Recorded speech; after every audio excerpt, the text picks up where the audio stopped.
यहाँ से आप थर्ड लॉ ऑफ थर्मोडायनेमिक्स के लिए बेसिक कंसेप्ट तैयार करोगे। उसी की हेल्प से आप थर्ड लॉ ऑफ थर्मोडायनेमिक्स के लिए एक स्टेटमेंट देने वाले हो कि हम किस बेसिस पर हम एक लॉ बना रहे हैं। मतलब ये बेसिक कंसेप्ट हमारा पहले नल्स से बनेगा और वहां से ही हमारी स्टेटमेंट्स जनरेट होंगी वहां से। बट जैसे आपने फर्स्ट लॉ से सेकंड लॉ ऑफ थर्मोडायनेमिक्स की तरफ शिफ्ट किया था, तो फर्स्ट लॉ की लिमिटेशंस देखी, उसके बाद हम शिफ्ट हुए थे सेकंड लॉ ऑफ थर्मोडायनेमिक्स में, और वो लिमिटेशंस को कंप्लीट करने के लिए हमें कुछ नई टर्म्स की हेल्प लेनी पड़ी थी। जैसे आपने फर्स्ट लॉ ऑफ थर्मोडायनेमिक्स की बात की, फिर उसके बाद हम सेकंड लॉ ऑफ थर्मोडायनेमिक्स की तरफ गए, और अब हम थर्ड लॉ ऑफ थर्मोडायनेमिक्स की अगर बात करने वाले हैं तो हमने पहले फर्स्ट लॉ ऑफ थर्मोडायनेमिक्स को पढ़ा।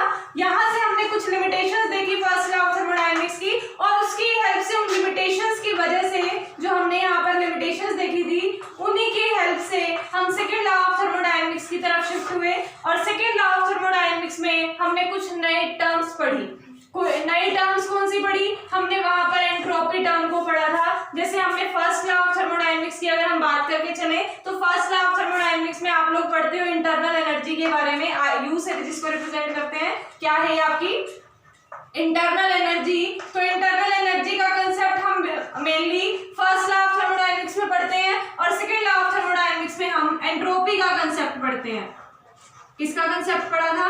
एंट्रोपी का कंसेप्ट पढ़ा था। मतलब जो भी लिमिटेशंस हमारी फर्स्ट लॉ में रह गई थी, उनको ओवरकम करने के लिए या उनकी कंप्लीशन के लिए एक तरह से कहो तो हमें एक नई टर्म को स्टडी करना पड़ा था, विच इज एंट्रोपी। और एंट्रोपी की हेल्प से हमने कुछ हद तक फर्स्ट लॉ ऑफ थर्मोडायनेमिक्स की लिमिटेशंस को ओवरकम कर दिया था। तो अब उसके बाद अगर इसने एंट्रोपी टर्म ने लिमिटेशंस को ओवरकम कर दिया, तो थर्ड लॉ ऑफ थर्मोडायनेमिक्स का क्या मतलब है? तो थर्ड लॉ ऑफ थर्मोडायनेमिक्स आपको कोई नई टर्म जनरेट करके नहीं देता। वो इस तरह, मतलब एक तरह से ये भी नहीं कहेगा कि ये हमारा सेकंड लॉ ऑफ थर्मोडायनेमिक्स की लिमिटेशंस है, मतलब सेकंड लॉ ऑफ थर्मोडायनेमिक्स की लिमिटेशंस की फॉर्म में भी वो डिस्क्राइब नहीं करेगा। जैसे हमने पहले सेकंड लॉ ऑफ थर्मोडायनेमिक्स को स्टार्ट करने से पहले फर्स्ट लॉ ऑफ थर्मोडायनेमिक्स की लिमिटेशंस देखी थी, बट यहाँ पर हम कोई लिमिटेशंस की बात नहीं करेंगे। सेकेंड लॉ में कोई लिमिटेशंस नहीं है, बट कुछ ऐसी चीजें हैं जो चीजें ये डिस्क्राइब नहीं कर पाया, जिसमें मतलब जिन चीजों को, जिन कंसेप्ट्स को इसमें इन्वॉल्व नहीं किया गया था। सिर्फ कुछ नए कंसेप्ट्स को थर्ड लॉ ऑफ थर्मोडायनेमिक्स में पढ़ने वाले हैं। और मेनली ये देखा जाता है, ये चीज मतलब हमने ऑब्जर्व किया कि कुछ साइंटिस्ट ने तो जो ये थर्ड लॉ ऑफ थर्मोडायनेमिक्स है, इसको एक नया लॉ का नाम देने से ही मना कर दिया था। वो कहते हैं कि कोई नई बात तो इसने बताई नहीं है। आप देखोगे अब स्टेटमेंट जब हम इसकी देखेंगे, तो ये थर्ड लॉ के बारे में ये बोला गया, कुछ साइंटिस्ट ने ये बातें बोली कि इसको हम लॉ का नाम नहीं दे सकते।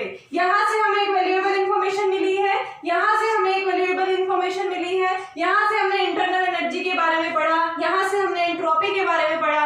और जब हम थर्ड लॉ ऑफ थर्मोडायनेमिक्स में कोई नई टर्म पढ़ ही नहीं रहे हैं, कोई नई इंफॉर्मेशन मिल ही नहीं रही है, तो हम इसको लॉ का नाम नहीं दे सकते।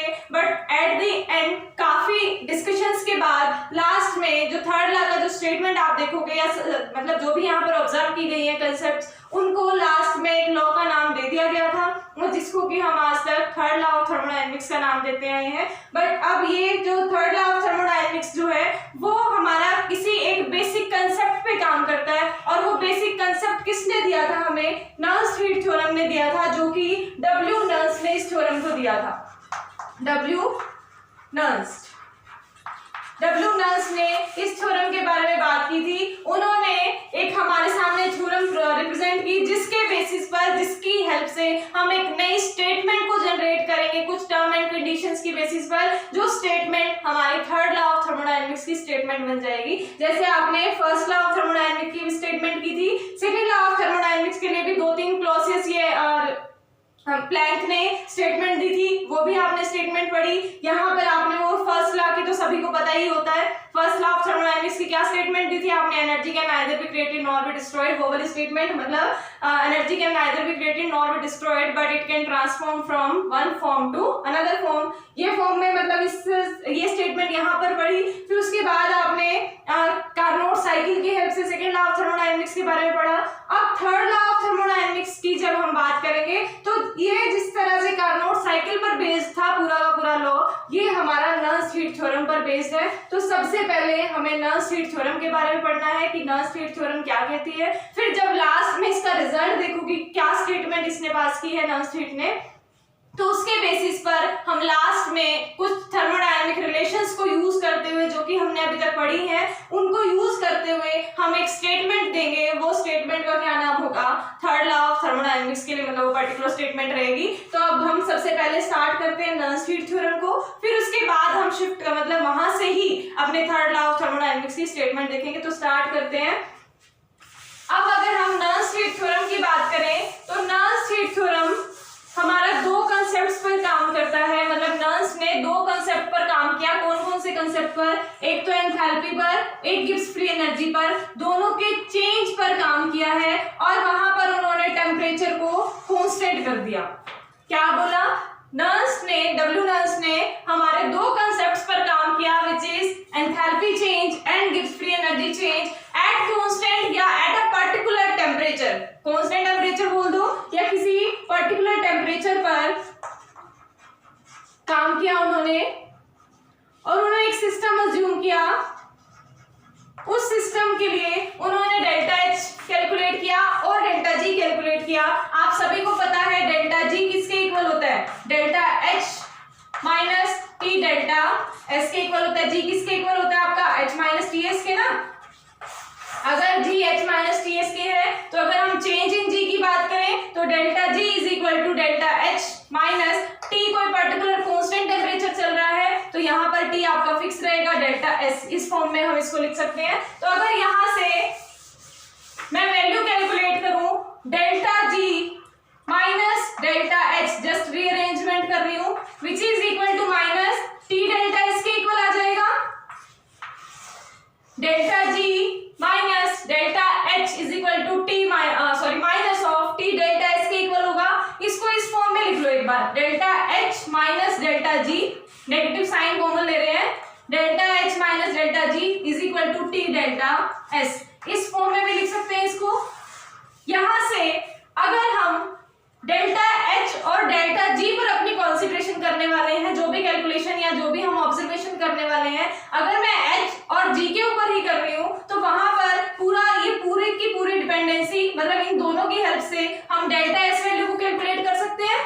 अगर मैं यहां से कंसीडर करने वाली हूं डेल्टा एच को और डेल्टा जी को, तो इन दोनों की हेल्प से मैं एंट्रोपी चेंज कैलकुलेट कर सकती हूँ, क्योंकि मेरा टेम्परेचर तो क्या है, कांस्टेंट है, कोई पर्टिकुलर टेम्परेचर की बात हो रही है। तो यहां से डेल्टा एस जो है आपका या तो कोई पॉजिटिव वैल्यू रखेगा या आपकी कोई नेगेटिव वैल्यू रखेगा। अब बात आती है पॉजिटिव कब रखेगा और नेगेटिव कब रखेगा। अब यहां से पॉजिटिव रिजल्ट हमें कब मिल सकता है, मतलब पॉजिटिव डेल्टा एस जो है वो पॉजिटिव कब होगा, पॉजिटिव होगा आपका अगर delta H value is greater than delta G. ये ओवरऑल रिजल्ट हमें पॉजिटिव मिल जाए ना, ये हमारा ये टर्म जो है अगर ये पॉजिटिव रिजल्ट हमें दे देती है तो इसका मतलब डेल्टा एच वैल्यू कैसी होगी, हमारी पॉजिटिव होगी। और इसके पॉजिटिव होने के लिए ये कंडीशन मस्ट है कि डेल्टा एच मेरा ग्रेटर होना चाहिए डेल्टा जी से, तभी ये वैल्यू हमारी पॉजिटिव आएगी और हमारे पास ये रिजल्ट पॉजिटिव आएगा। और अगर हम बात करें डेल्टा एच नेगेटिव की, नेगेटिव डेल्टा एच की, तो नेगेटिव कब होगा, अगर मेरा डेल्टा जी ग्रेटर हो जाए डेल्टा एच से। उसके बाद नर्स ने क्या किया, डेल्टा जी और डेल्टा एच के बीच में ग्राफ प्लॉट किया। Delta G delta H and temperature के बीच में ग्राफ प्लॉट किया और ग्राफिकली रिप्रेजेंट करने के ट्राई किया कि एट कांस्टेंट टेम्परेचर, अगर हम ये इक्वेशन फॉलो कर रहे हैं तो टेम्परेचर अगर हम चेंज करते हैं, ये तो हमने टेम्परेचर कांस्टेंट करके बात कर ली, बट अगर हम टेम्परेचर को चेंज करते हैं तो डेल्टा जी की वैल्यू पर या डेल्टा एच की वैल्यूज पर क्या डिफरेंस आता है, मतलब क्या चेंजेस आते हैं, उसके बारे में नर्स ने बात की। और उन्होंने ग्राफिकल रिप्रेजेंटेशन में क्या चीज ऑब्जर्व की, उन्हें एक ग्राफ मिला, मतलब दोनों डेल्टा जी और डेल्टा एच के लिए सेपरेट सेपरेट उससे ग्राफ मिले। और वो हमारे ग्राफ देखिए कैसे थे, जब उन्होंने ग्राफ प्लॉट किया डेल्टा जी और delta H, delta G and delta H और टेम्परेचर के बीच में जब ग्राफ ड्रॉ किया गया तो उन्हें ग्राफ कुछ इस तरह का मिला, ये इस तरह से उन्हें ग्राफ मिला। सॉरी, ये यहां से पूरा यहां पर मीट नहीं करना है, इसको आसपास लाके तब मीट करोगे।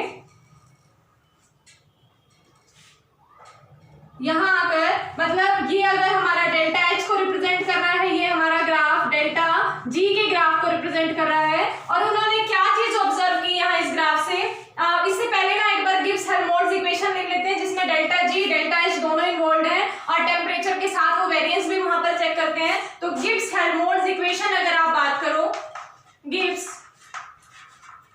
Helmholtz equation,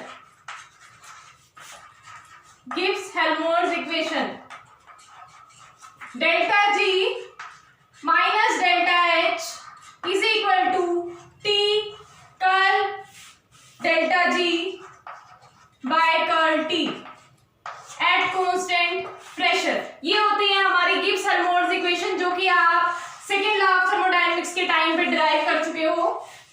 delta G minus delta H is equal to T curl delta G by curl T at constant pressure. ये हमारी है गिब्स हेल्महोल्ट्ज इक्वेशन। और गिब्स हेल्महोल्ट्ज इक्वेशन की हेल्प लेकर और मतलब उनकी कंसीडरेशन को भी कंसीडर करके उसके बाद नर्स ने डेल्टा जी या डेल्टा एच और टेम्परेचर के बीच में ग्राफ ड्रॉ किया। तो ग्राफ ड्रॉ करने के बाद उन्हें कुछ इस तरह के कर्व्स मिले। ये कर्व हमारा डेल्टा एच के कर्व को रिप्रेजेंट कर रहा है या चेंजेस को रिप्रेजेंट कर रहा है, और ये कर्व हमारा डेल्टा जी के चेंजेस को रिप्रेजेंट कर रहा है। सपोज करो ये पर्टिकुलर टेम्परेचर की लाइन पे हम अगर किसी पॉइंट को कंसीडर कर रहे हैं तो कोई टेम्परेचर वैल्यू को रिप्रेजेंट कर रहा है ना ये। तो अगर हम सपोज करते हैं कि ये वो पर्टिकुलर टेम्परेचर है जहां पर हमने अभी कहा था ना कि हम delta G is equal to delta H minus T delta S में जो ये वैल्यू थी टेम्परेचर की, हमने कहा था एक पर्टिकुलर टेम्परेचर पर हम बात कर रहे हैं। इसी तरह से आपका गिब्स हेल्महोल्ट्ज जो इक्वेशन है वो भी किसी पर्टिकुलर टेम्परेचर पर ही स्टडी की गई है। तो अगर हम ये सपोज करके चले कि ये वो पर्टिकुलर टेम्परेचर है जहां पर हमने अपनी इक्वेशन को स्टडी किया था, तो उसके बाद अगर मैं टेम्परेचर को चेंज करती हूँ, मतलब टेम्परेचर अगर मैं लो वैल्यू रखने लगती हूँ, इसका मतलब मैं लेफ्ट हैंड साइड में अगर मैं यहाँ टर्न करती हूँ तो लेफ्ट हैंड साइड में आने पे ये वैल्यूज मेरी टेम्परेचर वैल्यू क्या हो रही है, डिक्रीज हो रही है। तो उसके बेसिस पे अगर हम ऑब्जर्व करें कि डेल्टा एच में क्या चेंज आ रहा है या डेल्टा जी में क्या चेंज आ रहा है, देखो डेल्टा एच वैल्यू यहाँ से इस तरह से वैल्यू को रिप्रेजेंट कर रहा है, मतलब ये वाला कर्व जो है डेल्टा एच के चेंजेस को रिप्रेजेंट कर रहा है, और ये वाला कर्व जो है वो डेल्टा जी के चेंजेस को अगर रिप्रेजेंट कर रहा है। तो हमने क्या चीज ऑब्जर्व की, यहाँ से इस ग्राफ की हेल्प से हमने ऑब्जर्व किया कि जैसे जैसे टेम्परेचर की वैल्यू को लो किया जाता है, टेम्परेचर वैल्यू को जैसे जैसे डिक्रीज किया जाएगा, टेम्परेचर के डिक्रीज करने से डेल्टा एच वैल्यू जो है वो इंक्रीज करती जा रही है। डेल्टा एच वैल्यू यहाँ पर इंक्रीज करेगी ना, यहाँ पर इस वर्टेक्स के अकॉर्डिंग हमारी ये वैल्यूज इंक्रीजिंग ऑर्डर को रिप्रेजेंट करती है, और अगर ये इंक्रीजिंग ऑर्डर को रिप्रेजेंट कर रही है दैट मींस मेरी डेल्टा एच वैल्यू क्या करती जा रही है, इंक्रीज करती जा रही है। और साथ के साथ अगर हम डेल्टा जी वैल्यू को ऑब्जर्व करें तो डेल्टा जी वैल्यू ये हमारा ये रिप्रेजेंटेशन किसके लिए है, डेल्टा जी या डेल्टा एच के लिए। तो अगर मैं डेल्टा जी की बात करूं तो टेम्परेचर डिक्रीज करने पे हमारा कर्व कैसे आ रहा है, इस तरह से कर्व आ रहा है। That means delta G value जो है वो डिक्रीज करती जा रही है जैसे जैसे मैं टेम्परेचर को डिक्रीज कर रही हूं। तो यहां से हमने क्या चीज ऑब्जर्व की कि टेम्परेचर डिक्रीज करने से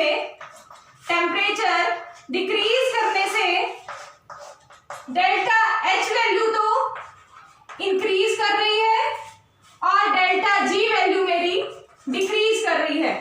तो इसका मतलब यहां से टेम्परेचर डिक्रीज करने से डेल्टा जी वैल्यू मेरी डिक्रीज करती जा रही है, और डेल्टा एच वैल्यू हमारी इंक्रीज अगर करती जा रही है। तो यहाँ इंक्रीज या डिक्रीज के ऑर्डर में अगर हम इस पॉइंट के कंसेप्ट से देखें तो क्या चीज ऑब्जर्व की, डेल्टा जी के लिए अगर हम ये यहाँ पर कंसिडरेशन देखते हैं तो नर्स ने ऑब्जर्व किया कि जैसे जैसे टेम्परेचर को डिक्रीज किया जाता है, टेम्परेचर डिक्रीज किया जाएगा तो हमारा डेल्टा जी वैल्यू भी डिक्रीज की तरफ जाएगी, और अगर डिक्रीज की तरफ डेल्टा जी वैल्यू जा रही है तो ये वैल्यू भी क्या होगी, डिक्रीज होगी। दोबारा सुन लो किस तरह से रिलेट किया है हमने ये चीज देखी पहले की ग्राफिकल रिप्रेजेंटेशन नर्स की डेल्टा जी और डेल्टा एच के लिए इस तरह से आई, और ग्राफिकल रिप्रेजेंटेशन के बेसिस पर उन्होंने किसी पर्टिकुलर वैल्यू पर किसी पर्टिकुलर टेम्परेचर पर डेल्टा जी और डेल्टा एच की वैल्यू को कैलकुलेट कर लिया। यहाँ पर डेल्टा एच वैल्यू आई, यहाँ delta G value I, but उन्होंने क्या कहा, ये तो हमने किसी पर्टिकुलर टेम्परेचर पर बात की थी ना, बट अगर हम किसी पर्टिकुलर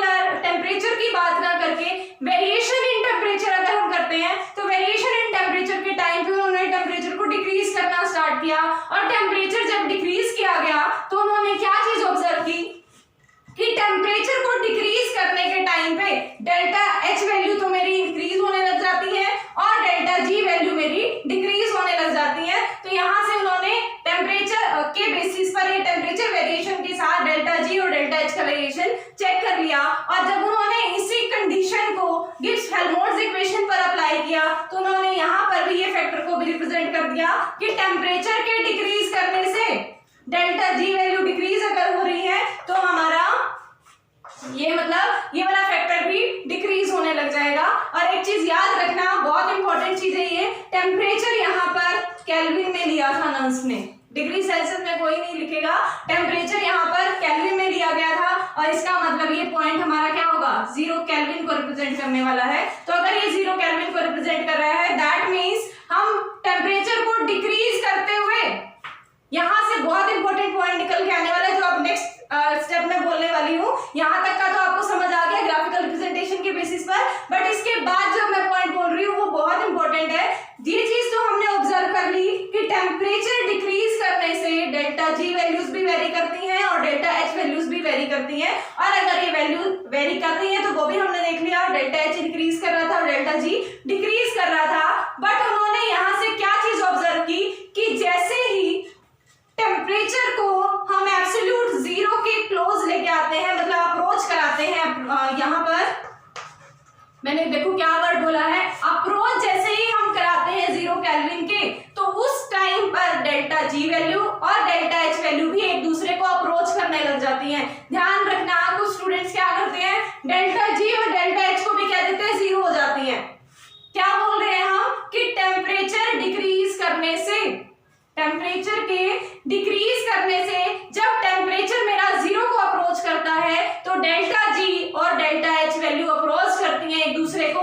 यहां से देख लो, एक बार लिख के बता देती हूँ क्या बोला मैंने। देखो, जैसे ही हम टेम्परेचर को डिक्रीज करते हैं, टेम्परेचर को डिक्रीज करते हैं और अप्रोच करा दे, अगर 0 को अप्रोच कराएं एब्सोल्यूट 0 को, एब्सोल्यूट 0 टेम्परेचर को अगर मैं अप्रोच कराती हूं तो उस टाइम पर हमारा delta G and delta H value एक दूसरे को अप्रोच करने लग जाते हैं, tend to approach each other, एक दूसरे को अप्रोच करते हैं। डेल्टा जी डेल्टा एच के इक्वल नहीं होता है,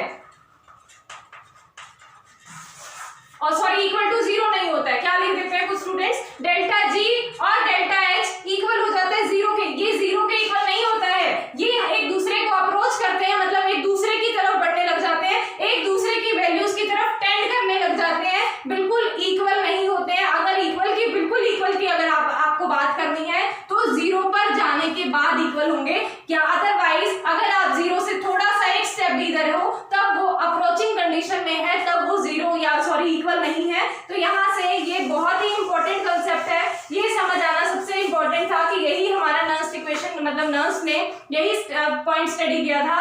क्या बात बोली कि किसी पर्टिकुलर टेम्परेचर पर नर्स ने गिब्स हेल्महोल्ट्ज इक्वेशन और हमारी जनरल जो गिब्स फ्री एनर्जी इक्वेशन थी, वहां से देखा कि किसी पर्टिकुलर टेम्परेचर पर हम गिब्स फ्री एनर्जी और डेल्टा एच के लिए स्टडी कर सकते हैं। तो अगर स्टडी कर पा रहे थे तो वहां पर क्या चीज ऑब्जर्व की गई कि हमने किसी पर्टिकुलर टेम्परेचर पर गिब्स एनर्जी की, चेंज इन गिब्स एनर्जी और चेंज इन एंथैल्पी वैल्यू को अगर हमने कैलकुलेट कर लिया है, तो जैसे ही हम टेम्परेचर को वेरी कराना स्टार्ट करते हैं, टेम्परेचर को डिक्रीज करते हैं, तो एच में भी चेंज आता है और जी में भी चेंज आता है। और जैसे ही हम डिक्रीज करते हुए टेम्परेचर को एब्सोल्यूट 0 के को अप्रोच करेंगे, अप्रोच कर सकते हैं हम 0 को, तो अगर हम 0 को अप्रोच करने लगेंगे तो डेल्टा जी और डेल्टा एच भी एक दूसरे को अप्रोच करने लग जाते हैं एसिम्प्टोटिकली।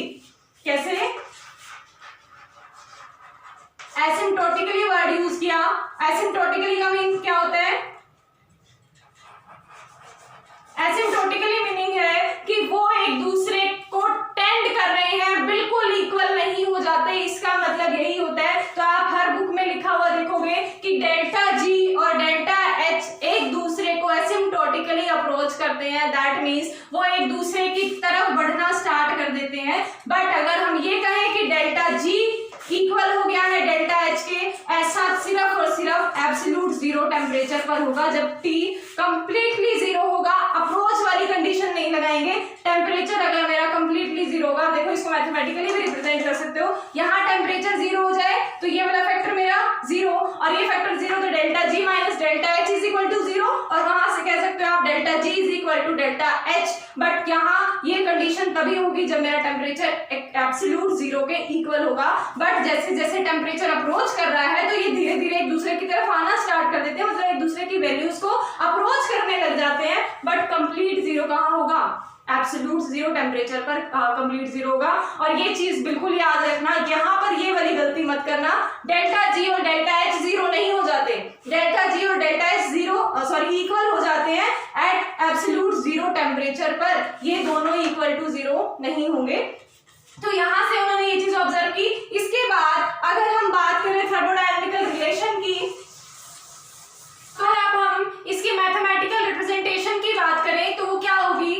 Curl delta G by curl T at constant pressure जब temperature limit T tending to 0, मतलब टी जब हमारा जो टेम्परेचर है वो 0 को अप्रोच करेगा तो ये भी हमारा किसको अप्रोच कर जाएगा? ये वाला फैक्टर भी मेरा 0 को अप्रोच करने लग जाता है। और साथ ही साथ आप यही सेम कंडीशन लगा सकते हो, limit T tending to 0 curl delta H by curl T at constant pressure, वो भी हमारा इक्वल किसके हो जाएगा? 0 के, जब हमारा टी टेंड करने लगेगा 0 को, क्योंकि ये एक डिफरेंशिएशन की फॉर्म में टर्म है। यहाँ पर हम एब्सोल्यूट डेल्टा जी और डेल्टा एच की बात कर रहे थे, यहाँ पर डिफरेंशिएटिंग टर्म में अगर हम बात करें तो लिमिट टी जब हमारा 0 को टेंड करने लगेगा, टेम्परेचर जब 0 को टेंड करने लगेगा तो ये वाला फैक्टर मेरा 0 के इक्वल हो जाएगा, इसका डिफरेंशिएशन टेम्परेचर के रिस्पेक्ट में, और इस फैक्टर का भी डिफरेंशिएशन हमारा 0 के इक्वल हो जाएगा। क्यों? क्योंकि टेम्परेचर 0 करने पर डेल्टा जी इक्वल हो जाता है डेल्टा एच के। तो अगर ये दोनों फैक्टर इक्वल है तो अगर ये वाला फैक्टर मेरा 0 को टेंड करेगा तो मेरा डेफिनेटली मेरा ये फैक्टर भी किसको टेंड करने लग जाएगा? इसको मतलब 0 को ही टेंड करने लग जाएगा टेम्परेचर जब मेरा 0 को टेंड करेगा।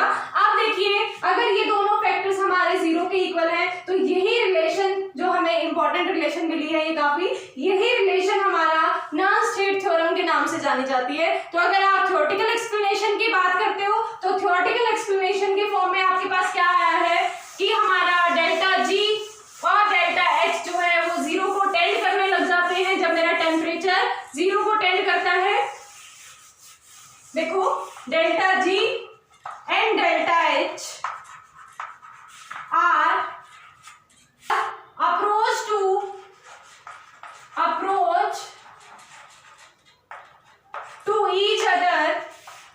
approach to each other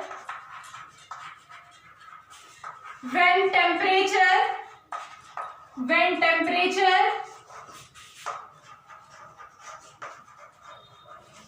approaching to 0, when temperature approaching to 0। क्या कहा? डेल्टा जी और डेल्टा एच एक दूसरे को अप्रोच करने लग जाते हैं जब टेम्परेचर मेरा 0 को अप्रोच करने लग जाएगा, और delta G and delta H are equal at absolute 0 temperature, absolute 0 temperature. ये तो हुआ हमारा theoretical explanation Nernst heat theorem का। तो यहाँ से नर्स ने हमें ये दो चीजें बताई थी कि डेल्टा जी और डेल्टा एच एक दूसरे को अप्रोच करेंगे जब मेरा टेम्परेचर अप्रोच करेगा 0 को। यहाँ पर अप्रोचिंग कंसेप्ट है और यहाँ पर इक्वल वाला कंसेप्ट है। डेल्टा जी और डेल्टा एच मेरे इक्वल हो जाएंगे। कब इक्वल होंगे? एब्सोल्यूट 0 टेम्परेचर पर। बहुत छोटी सी बात है, सिर्फ आपको एक ग्राफिकल एक्सप्लेनेशन समझ आनी चाहिए। ये अगर ये चीज आपको समझ आ गई है तो उसके बाद ये तो आप बिल्कुल इजीली एक्सप्लेन कर सकते हो, मतलब थ्योरेटिकल वे में तो उसको इजीली एक्सप्लेन किया जा सकता है। तो यहाँ से आपका डेल्टा जी और डेल्टा एच के बारे में कंसेप्ट्स आए, थ्योरेटिकल कंसेप्ट्स आए, और मैथमेटिकल की अगर आप बात करो तो वही जो हमने अभी लिखा था, curl delta G by curl T at constant pressure is equal to 0 when limit T tending to 0, और सेम चीज limit T tending to 0 curl delta H by curl T at constant pressure is equal to 0। तो यहाँ से हमारा ये हो गया mathematical explanation और ये हो गया आपका थ्योरेटिकल एक्सप्लेनेशन नर्स-स्टीट थ्योरम के लिए। अब इसी इक्वेशन में हमें थर्ड लॉ ऑफ थर्मोडायनेमिक्स के लिए मैंने आपको स्टार्टिंग में बताया था कि हम यहाँ से स्टेटमेंट लेने वाले हैं। तो वो स्टेटमेंट हम किस बेसिस पर लेंगे, हमारे पास ये वाले फैक्टर्स आए हैं नर्स-स्टीट थ्योरम से। अब नर्स-स्टीट थ्योरम पर हम कुछ कंडीशंस को रिलेट करेंगे हमारे थर्मोडायनेमिक रिलेशंस को from second law of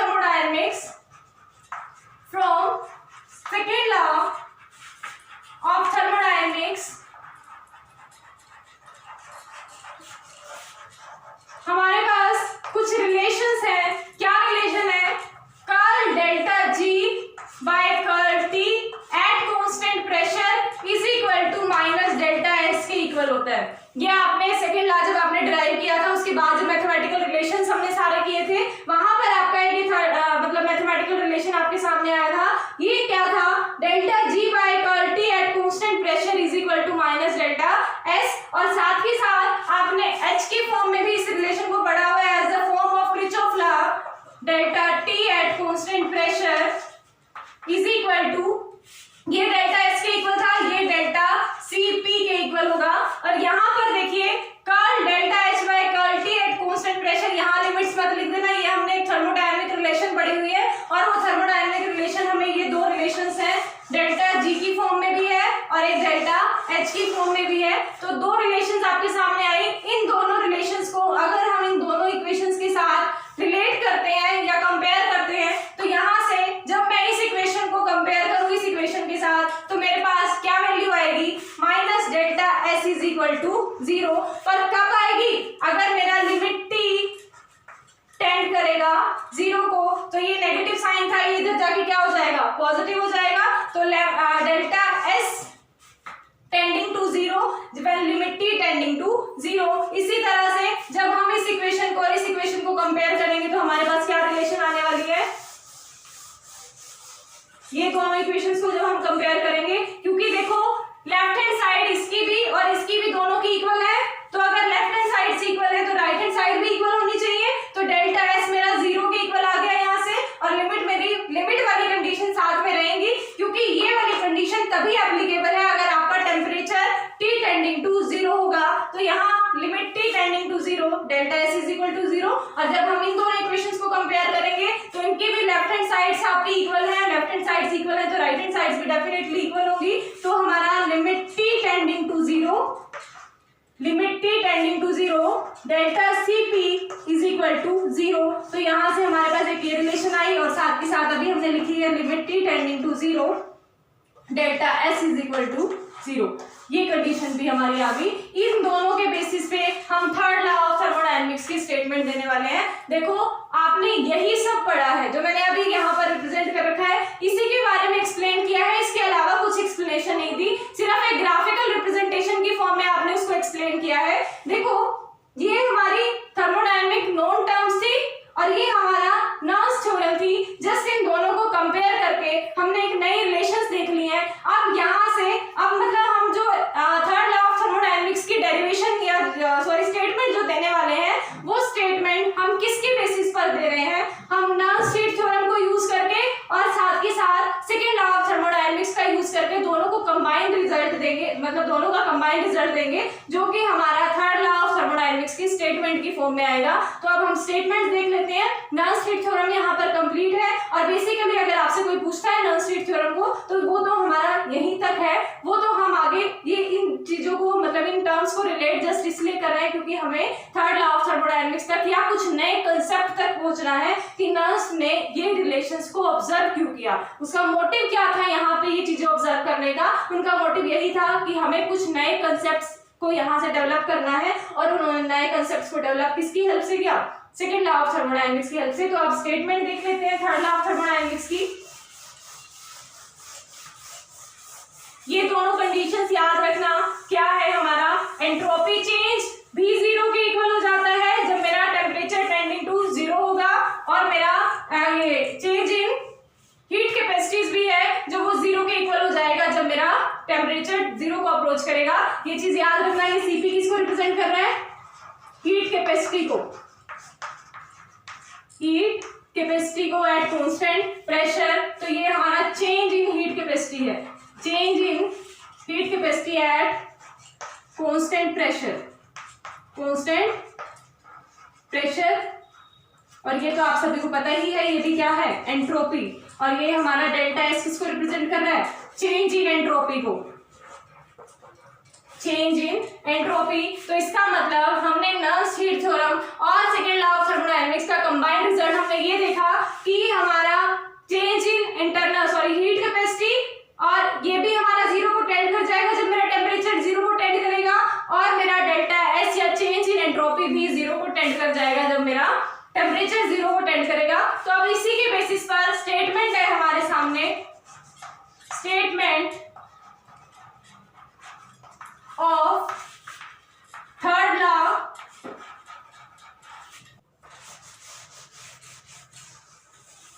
of thermodynamics.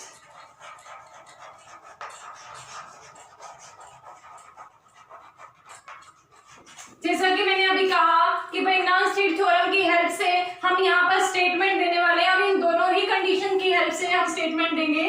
तो क्या चीज ऑब्जर्व की गई है नर्व्स हीट थ्योरम की बेसिस पर कि डेल्टा एस मतलब नर्व्स हीट थ्योरम और सेकंड लॉ ऑफ थर्मोडायनेमिक्स के दोनों के कंबाइंड रिजल्ट से हम कहां तक पहुंचे थे, डेल्टा सीपी 0 और delta S 0 when limit T tending to 0। तो सबसे इंपॉर्टेंट चीज थर्ड लॉ मतलब थर्ड लॉ की स्टेटमेंट देने से पहले ये चीज ध्यान रखनी है कि जो ये नर्व्स हीट थ्योरम है वो हमारा क्रिस्टलाइन सॉलिड्स पर ही अप्लाइड है, क्रिस्टलाइन सॉलिड पर अपना रिजल्ट अच्छा देती है। बाकी पर हमारा ये कोई श्योरिटी नहीं है कि डेल्टा सीपी या डेल्टा एस जो है वो जीरो को टेंड कर जाएंगे या जीरो के इक्वल हो जाएंगे लिमिट को टी मतलब टेम्परेचर को जीरो टेंड कराने पर। तो ये जो नर्व्स हीट थ्योरम है वो सॉलिड सब्सटेंस पर एप्लीकेबल है या होल्ड होती है, ये मतलब या यू कह दो hold good.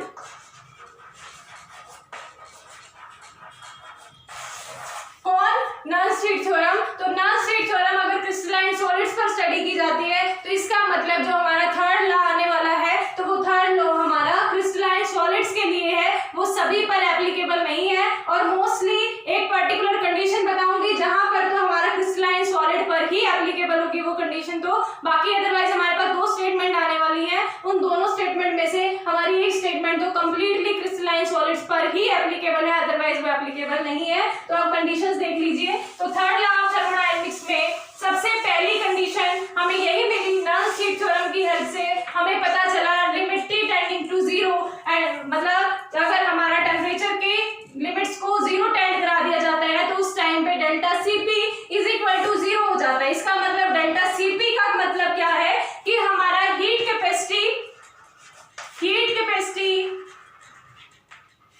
Of product, heat capacity of product minus heat capacity of reactant, यही मतलब होता है ना चेंज का, हीट कैपेसिटी ऑफ रिएक्टेंट वो 0 के इक्वल है, heat capacity of product minus heat capacity of reactant जो है वो 0 के इक्वल है, यही मीनिंग हुआ ना हमारी स्टेटमेंट का। और अगर ये मेरा 0 के इक्वल है तो इसका मतलब इसमें कोई चेंज नहीं आया, किसमें, हीट कैपेसिटी ऑफ प्रोडक्ट में और हीट कैपेसिटी ऑफ रिएक्टेंट में। इसका मीनिंग यहाँ से हमारे पास एक कंडीशन आई कि एब्सोल्यूट 0 टेम्परेचर पर जब भी हमारा टेम्परेचर 0 हो जाता है, 0 केल्विन हो जाता है, उस टाइम पे किसी भी सब्सटेंस की हीट कैपेसिटी जो है वो 0 हो जाएगी। किसी भी सब्सटेंस की बोल रहे हैं हम, कि किसी भी सब्सटेंस की क्यों बोल रहे हैं, क्योंकि चाहे वो प्रोडक्ट हो चाहे वो रिएक्टेंट हो वो दोनों की हीट कैपेसिटी 0 हो जाती है, तो उनका चेंज जो है वो 0 के इक्वल हो जाता है। तो किसी भी सब्सटेंस की हीट कैपेसिटी इक्वल हो जाती है। अगर कोई भी सब्सटेंस किसी भी स्टेट में एग्जिस्ट कर रहा है तो हीट कैपेसिटीज आपकी 0 के इक्वल हो जाएंगी। तो ये तो हुई उसकी फर्स्ट स्टेटमेंट। क्या स्टेटमेंट हमारी थर्ड लॉ ऑफ थर्मोडायनेमिक्स जो है वो नर्स की हेल्प से, वॉल्डर नर्स थे हमारे साइंटिस्ट, उनकी हेल्प से, उनके जो थ्योरम आए उनकी हेल्प से हमारी फर्स्ट स्टेटमेंट यही आई कि हमारा चेंज इन हीट कैपेसिटी जो है वो 0 के इक्वल हो जाएगा। चेंज इन हीट कैपेसिटी 0 होने का मतलब क्या है, दोनों की हीट कैपेसिटीज इक्वल आ जाएंगी। और अगर रिएक्टेंट की और प्रोडक्ट की हीट कैपेसिटी इक्वल आ रही है, इसका मतलब चाहे कुछ भी बना हो प्रोडक्ट में और चाहे किसी भी चीज से बना हो प्रोडक्ट मतलब रिएक्टेंट जो भी हमने लिया था, चाहे वो हमने कुछ भी लिया है, वो दोनों की हीट कैपेसिटीज को इक्वल रखेगा। इसका मतलब एब्सोल्यूट जीरो टेम्परेचर पर सभी सब्सटेंस की हीट कैपेसिटीज जो है वो इक्वल हो जाती हैं, वो एक दूसरे को अप्रोच करने लग जाती हैं। तो यहाँ से हमारी फर्स्ट स्टेटमेंट आई, और ये फर्स्ट स्टेटमेंट में कोई पर्टिकुलर कंडीशन नहीं है कि सॉलिड्स हो, लिक्विड हो या गैसेस हो। यहाँ पर वैसे मोस्टली होता है ये किस में है, सॉलिड्स के केस में ही होता है। तो यहाँ से हमारी फर्स्ट स्टेटमेंट क्या रही कि डेल्टा Cp जीरो के इक्वल हो जाएगा। कब? अगर मेरा टेम्परेचर जीरो को टेंड करता है, और एब्सोल्यूट जीरो टेम्परेचर पर तो ये इक्वल ही हो जाएगा जीरो के। तो अगर एब्सोल्यूट टेम्परेचर की बात करते हैं तो at absolute temperature heat capacities of all the substances are equal. तो ये हमारी फर्स्ट स्टेटमेंट रही। नेक्स्ट स्टेटमेंट की अगर हम बात करें तो वो हमारी दूसरी कंडीशन की हेल्प से आ जाएगी। और दूसरी कंडीशन का मतलब क्या है, यहाँ पर डेल्टा Cp की जगह डेल्टा S चेंज कर दो, यही कंडीशन तो है हमारी सेकेंड। तो सेकेंड कंडीशन हमारी क्या कहती है, delta S is equal to zero when limit T tending to zero, मतलब टेम्परेचर अगर जीरो को अप्रोच करेगा तो एंट्रोपी चेंज भी क्या हो जाएगा, जीरो के इक्वल हो जाएगा। इसका मतलब entropy of product, entropy of product और एंट्रोपी ऑफ रिएक्टेंट हमारी क्या हो जाएंगी, एंट्रोपी ऑफ रिएक्टेंट भी हमारी क्या हो जाएंगी, इक्वल हो जाएंगी, क्योंकि ये दोनों का सब्ट्रैक्शन हमारा चेंज को रिप्रेजेंट करता है। और अगर ये चेंज जीरो के इक्वल होगा तो इसका मतलब एंट्रोपी ऑफ प्रोडक्ट और एंट्रोपी ऑफ रिएक्टेंट हमारी जीरो के इक्वल हो जाए। इसका मतलब चाहे प्रोडक्ट में कुछ भी बना है और चाहे रिएक्टेंट में कुछ भी बना है, उनमें पार्टिकल की रैंडमनेस सेम होगी, ऐसा सभी केसेस में पॉसिबल नहीं है। लिक्विड्स की अगर आप बात करो या गैसेस की आप बात करो कि दोनों का एंट्रोपी जीरो के या सेम हो, ऐसा पॉसिबल नहीं होगा। ये कंडीशन से हमारी मतलब ये वाली कंडीशन, सिर्फ एंट्रोपी की बात कर रही हूँ, ये कंडीशन हमारी तभी एप्लीकेबल हो सकती है अगर जो मैंने सब्सटेंस लिया है, जो भी मैंने एज ए सिस्टम कंसीडर किया है, वो एक परफेक्टली क्रिस्टलाइन सॉलिड हो। कैसा हो? Perfectly crystalline solid. एक सेकेंड, परफेक्टली क्रिस्टलाइन सॉलिड अगर है तभी ये कंडीशन मेरी पॉसिबल है कि डेल्टा S जो है वो जीरो के इक्वल हो जाएगा जब मेरा टेम्परेचर जीरो को टेंड करेगा, या एब्सोल्यूट जीरो टेम्परेचर पर किसी भी परफेक्टली क्रिस्टलाइन सॉलिड की तो एंट्रोपी हमारी इक्वल हो सकती है।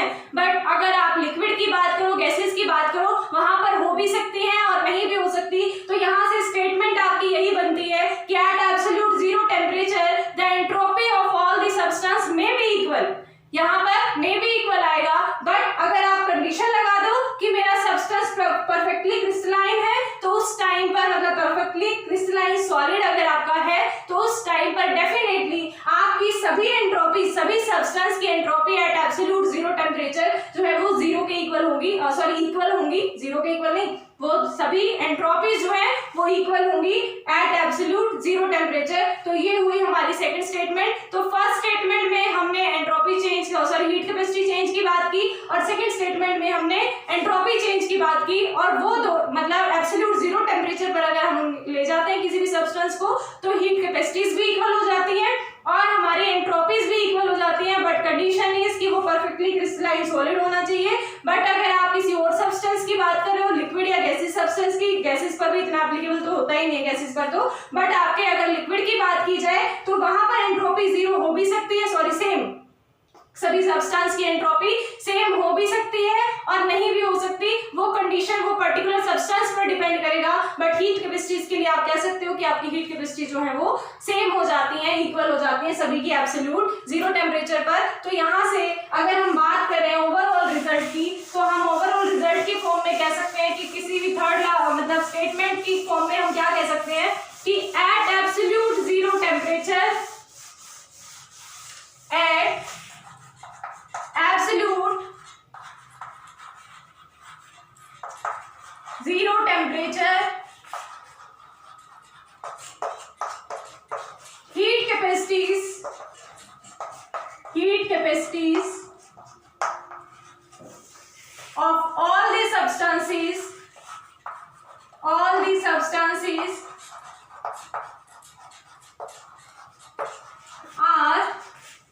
equal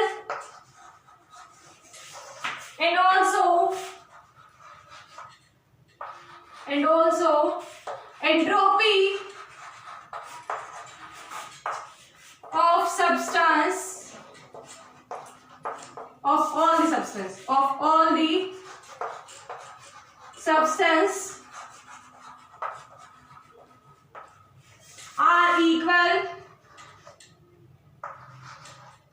are equal if the substance is